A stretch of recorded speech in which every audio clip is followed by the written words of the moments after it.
doing?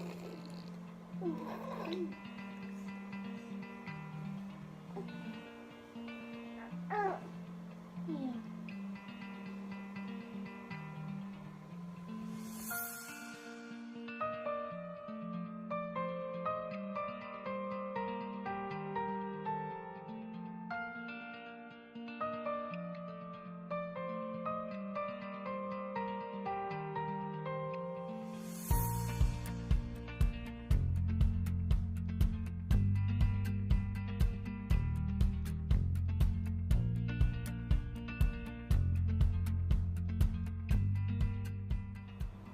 Hey guys, Mickey Morris here. Welcome back to our channel. And today I want to talk about co-sleeping, mostly because this is something that I've been doing for the last 6 years now and it is something that I've gotten a couple of video requests about, and just, people wanting some tips and information on, how we do it, and some different possibilities that they could integrate into their lives. And then I also just wanted to talk about a few reasons why you shouldn't co-sleep, because co-sleeping isn't going to be ideal for every situation. So I kind of wanted to go over those and just some safety tips, I guess you could say. And hopefully our little pumpkin here behaves while we do our little video. And by behaves, I don't mean act like she's a grown child and not whine at all, because obviously she's only 4 months old. But hopefully I can actually film a video without someone here crying or needing some boobies. So let's get started. So first things first, I wanted to talk about situations where maybe co-sleeping wouldn't be the best. The first one that I feel like would be an absolute no is if you are honest with yourself and you are either on a prescription medication, or you are a drug user, and there are times where you're just kind of out of it and you're not really there. The reason why co-sleeping wouldn't be the best is you wouldn't necessarily be in your full conscious mind, and so rolling over on the baby may be a possibility, or the risks for SIDS in that situation would be higher. So if you're on, for example, years ago I was put on this migraine medication, which I ended up being able to kind of cure my migraines when I started working in the holistic healthcare industry, and I started working for a chiropractic doctor, and I started getting neck adjustments. Those completely went away. But right after I had Essence, I started getting really bad migraines. And so the doctor put me on this migraine medication that I would take at night, and I only had about 20 minutes at night before I was feeling like I was drunk or something. It was I couldn't wake up fully. I was really irritable.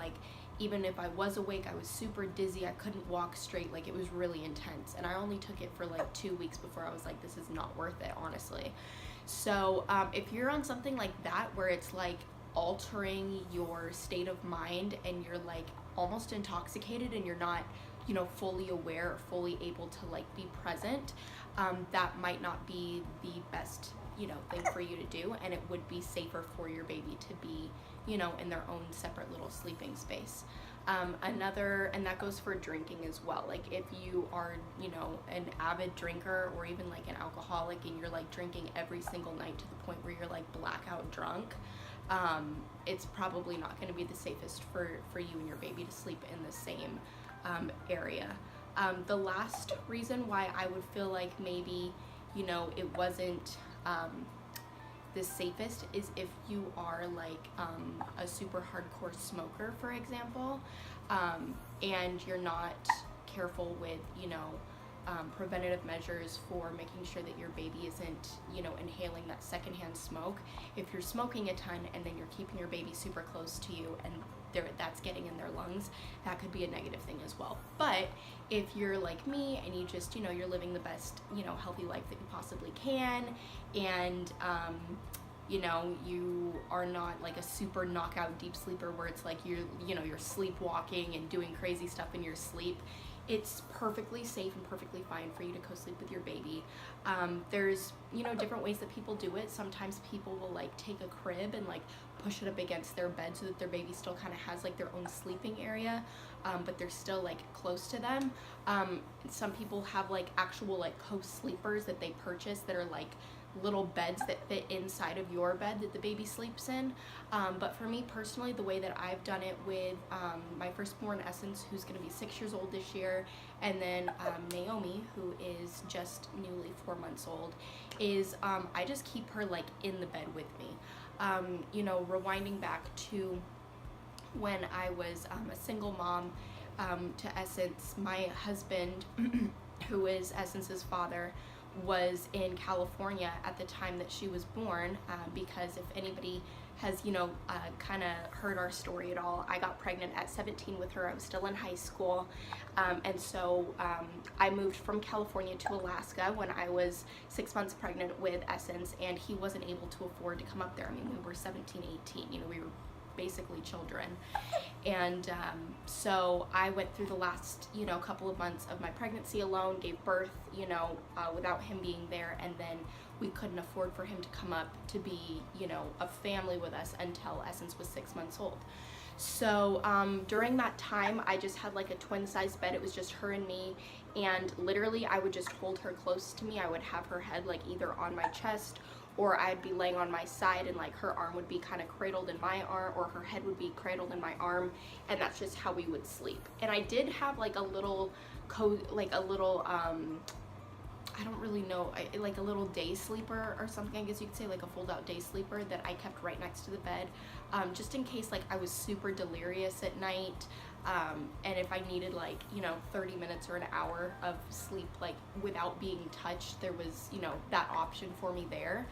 But I had like a lot of anxieties, you know, as a new mom, and I don't know if it's because my pregnancy wasn't necessarily the most peaceful. It was kind of a traumatic experience emotionally in a lot of ways, just being so young, and a lot of the negativity and the stereotypes that come with that, and people basically treating me like I was this freak, or that, you know, I mean, being in the church, everyone sins, you know, everybody has things in their life, but when you're pregnant outside of marriage, that's like something that everyone can see. You know, it's almost like your mishaps, or like your, see, and I try to be careful with saying that, because some people that aren't believers get really offended by that. So I'll just say, like, that's me. I personally didn't want to get pregnant outside of marriage. That's not something I ever desired. That's not something that I ever thought I was going to deal with, but, you know, life happens. And so, you know, it was just a really, you know, challenging experience spiritually, and, you know, just trying to go to church on Sunday and having everybody stare at you as you're, you know, walking up and down the aisle trying to find a seat. And it's just like this, like, physical, you know, proof that you weren't the perfect Christian, or that you weren't the perfect person.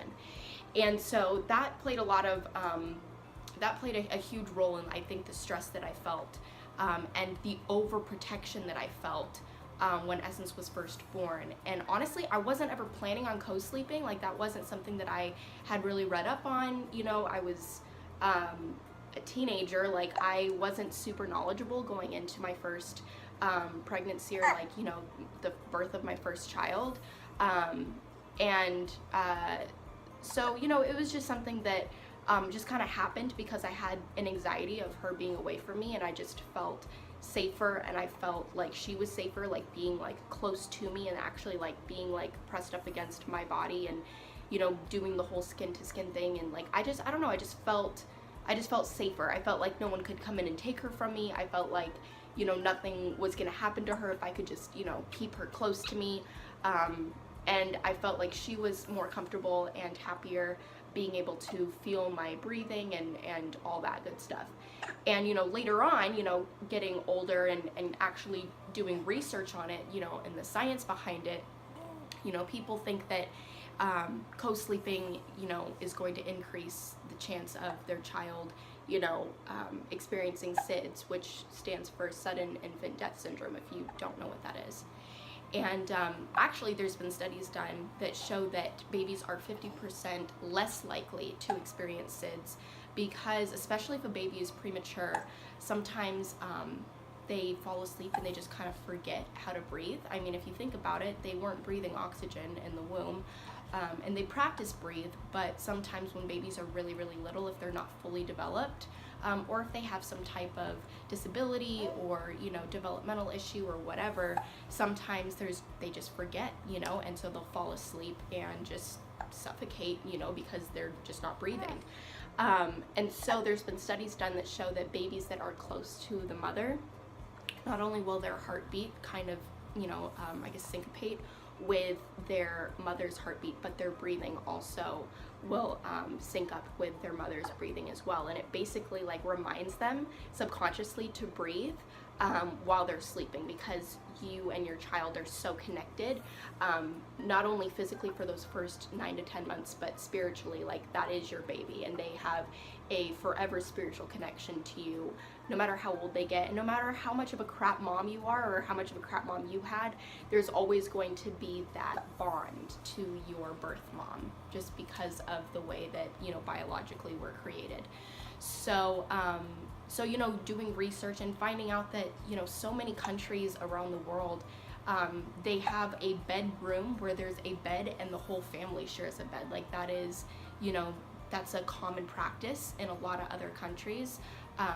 And so it's just so interesting to me that especially in America where I am, it's just so like, you know, pregnancy and birth and then having a newborn is so like seen as like a medical thing, I guess you could say. I don't know if that's exactly the word that I'm looking for, but it's just such a, I just feel like in this country in particular, we take a lot of the nature out of it and a lot of the nurturing out of it, and we come up with all of these different things that we need for these babies, you know, whether it be you know, swings to constantly rock them to sleep. Not bashing, I have a swing, so please don't come in the comments, thank you so much.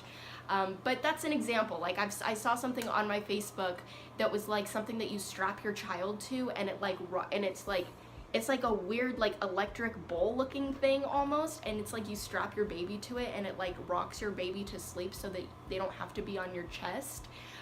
Or there's like these teddy bears that you can get that have like your heartbeat in the teddy bear so that the baby feels like they're close to you even though they're not. And you know, that could be beneficial, like for example for like NICU babies who can't be around their moms constantly and, you know, feel comfort from, you know, having that close to them. But if you're there with your baby and you're able to be holding your baby and touching your baby, obviously that's the best option, right? So that was, I mean, the more research I did on it, and like the more I just looked at animals and how they sleep with their babies, especially mammals, how their babies are always just pressed up right up under them and close to their mothers, it just became so much more apparent to me that that's how God intended for our children to be, you know, like they spent 9 to 10 months inside of us. They have a biological and an emotional need to be close to you after birth. And you know, also, I mean, we do breastfeed. I breastfed Essence for the first 3 months. I'm going on 4 months.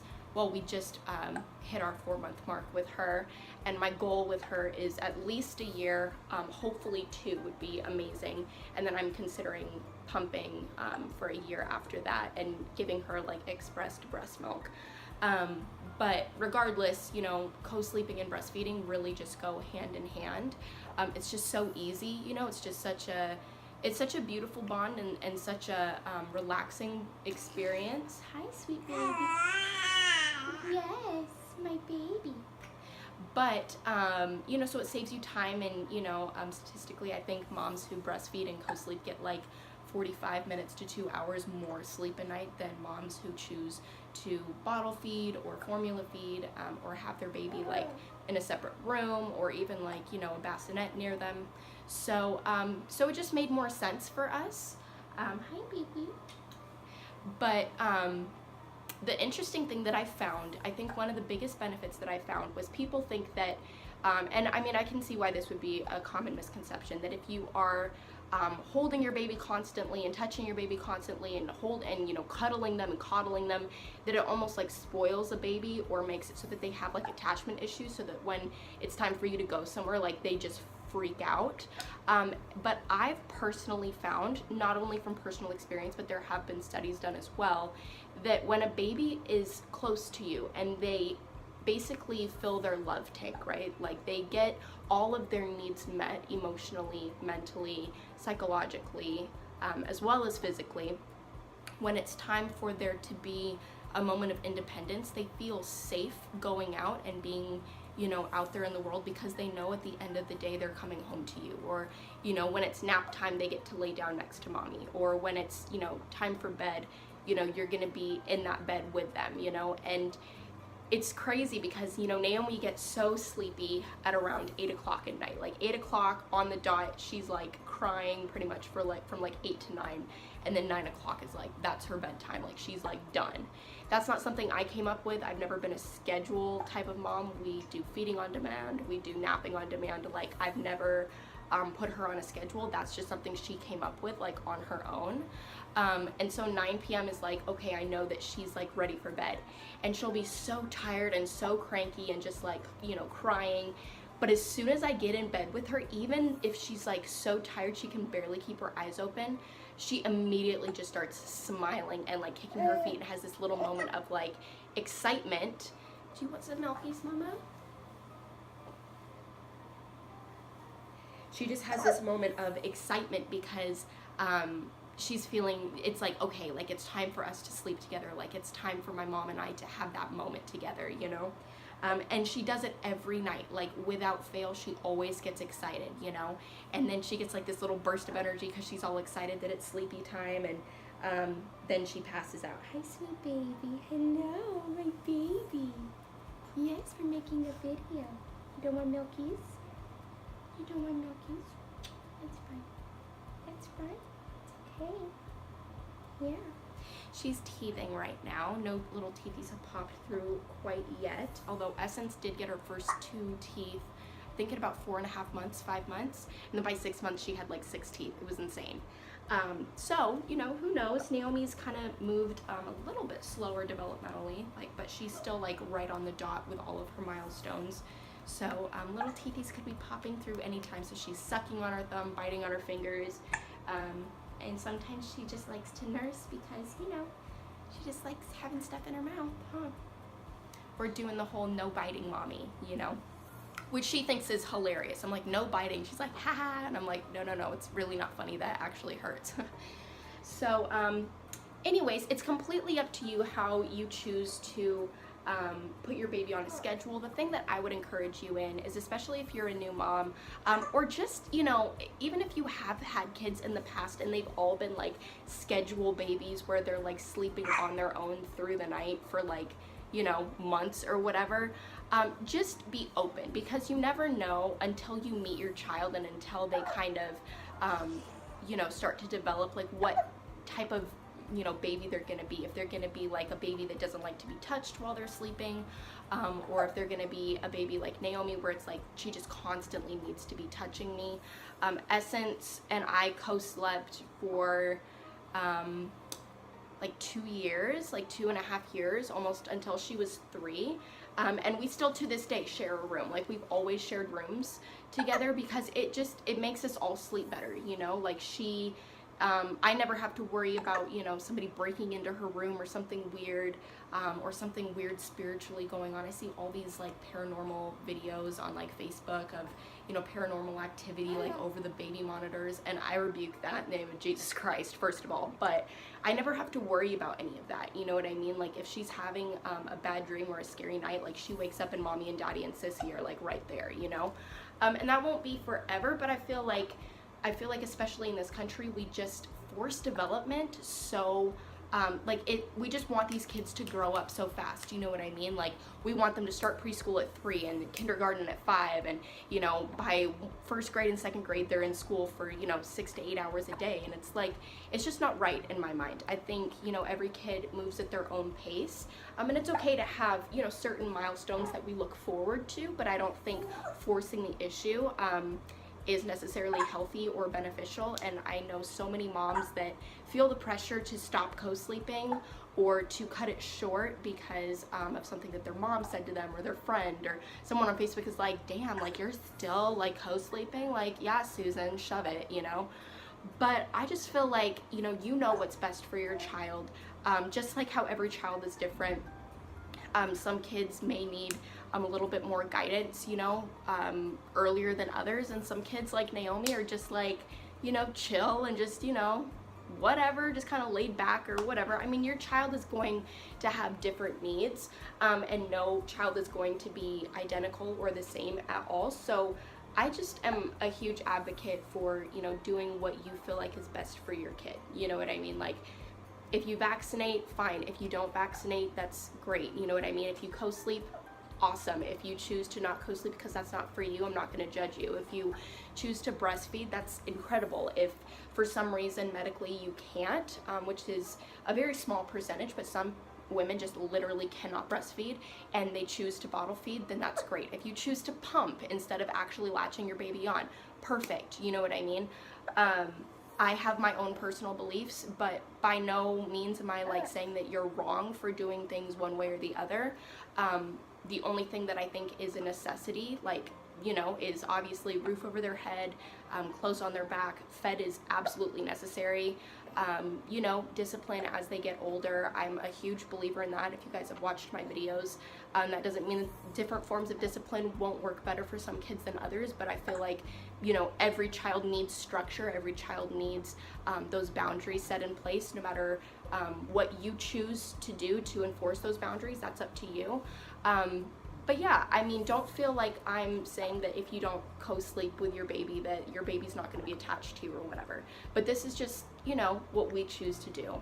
If you guys have any questions, or you wanted to maybe share your personal experience with co-sleeping, or leave some encouragement for moms that are looking forward to co-sleeping, or doing research on co-sleeping, down below, that would be awesome. And if you need to privately talk with me, and maybe you had some other questions that you didn't want maybe the world knowing, you can absolutely feel free to message me privately on Instagram.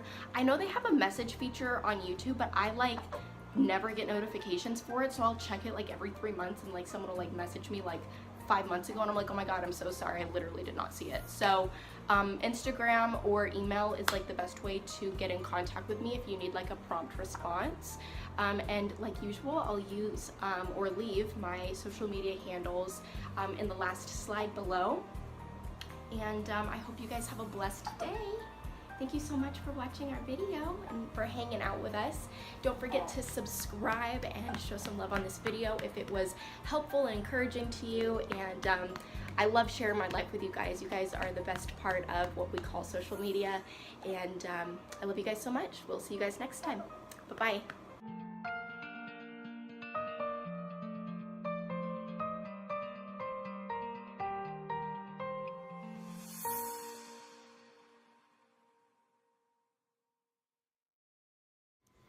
Who's the cutest? Good morning. Hello. Hello, sweet baby. Hello. Who's the cutest? Hi, Mama. You're the cutest baby. Did you have a good nap? You did? I'm so glad. Yes.